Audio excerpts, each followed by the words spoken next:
कह दिया है और मैं आज भी कह रहा हूं कि हमारा पूरा उत्तर प्रदेश प्राथमिक शिक्षा मित्र संघ और जितने भी लोग सक्रियता के साथ वर्तमान परिस्थिति में परिवेश में शिक्षा मित्र जब हताश है, निराश था और उनको उठाने में लगातार 19 से 21, 21 से 22, 22 से 23 और 23 से 24 का नजारा कुछ और था और 24 से 25 में कुछ परिवर्तन और हुआ है और जो बजट सत्र चलने जा रहा है उसमें हम सबको उम्मीद है कि कुछ बेहतर होगा और उसके लिए लगातार संपर्क जारी है।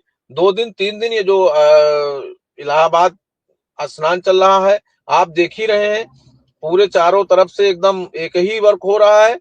तो ये स्नान के बाद हम लोग फिर जो है चुनाव की जो प्रक्रिया चल रही है उस तक तब तक अधिकारियों से माननीय मंत्री जी से मिल करके आगे की प्रक्रिया पर विचार करेंगे, बातचीत करेंगे और 8 फरवरी के बाद उसी वेग से उत्तर प्रदेश प्राथमिक शिक्षा मित्र संघ का एक सिपाही पूरे संगठन के पदाधिकारियों, जिला अध्यक्षों, मंडल अध्यक्षों, ब्लॉक अध्यक्षों, सक्रिय साथियों के साथ और जो टीम काम कर रही है उसको हम आगे बढ़ा करके और हम लोग लग करके आगे प्रयास करेंगे कि बेहतर से बेहतर व्यवस्था हो।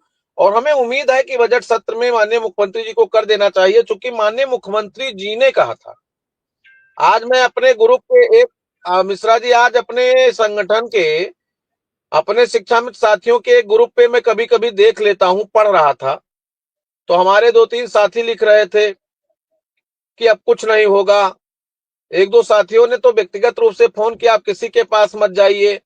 तो ये उनकी अपनी विचारधारा है। जब तक हम इस पूरे लक्ष्य को प्राप्त नहीं कर लेते हैं तब तक जो हमारे साथियों की पीड़ा है, उनके दिल दिमाग में उबन होती है, वो परेशान होते हैं, वो हमसे भी कह लेते हैं, सुशील से भी कह लेते हैं, अजय से भी कह लेते हैं, मिश्रा जी से भी कह लेते हैं, वो अपनी वेदना लोगों से कहते हैं।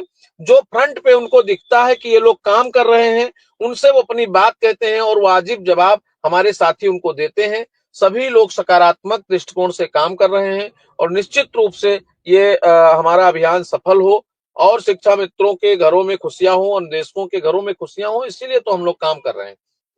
तो बजट सत्र में निश्चित रूप से बेहतर होगा और हम लोग कोशिश करेंगे।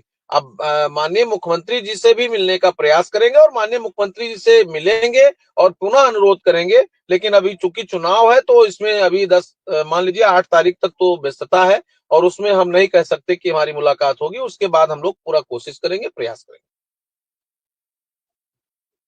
बड़ा बेबाक शुक्ला जी बात रख दी और मैं एक कमेंट प्रभात जी से लेकर फिर एक कमेंट आपसे लूंगा शिक्षा मित्रों को लेकर।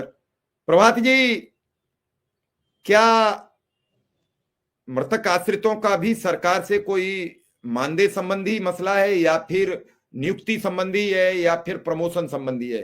क्या मुख्य मुद्दे क्या हैं जो आप चाहते हैं? प्रमोशन संबंधी है सर, चूंकि जो नियुक्ति में भेदभाव किया गया है, जो नियुक्ति की जो गाइडलाइन है उसका अनुपालन नहीं किया गया है, उसके तहत हम लोग जो उच्चीकृत किए जाने की मांग चल रही है।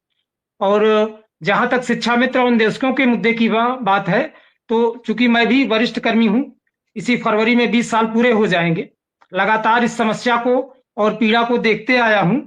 निश्चित रूप से सरकार को इस पर विचार करना चाहिए और बिल्कुल जायज है। एक परिवार की परिभाषा में माता पिता, पत्नी, बच्चे और वो व्यक्ति स्वयं जो सेवा दे रहा है वो आता है। आज के समय में एक स्वस्थ समाज में एक परिवार का परिवेश और रहन सहन कैसे संभव है 8 से 10 हजार रुपए में, ये सरकार और शासन के लिए बेहद विचार का विषय है और मैं तो कहता हूं बेहद शर्मिंदगी का विषय।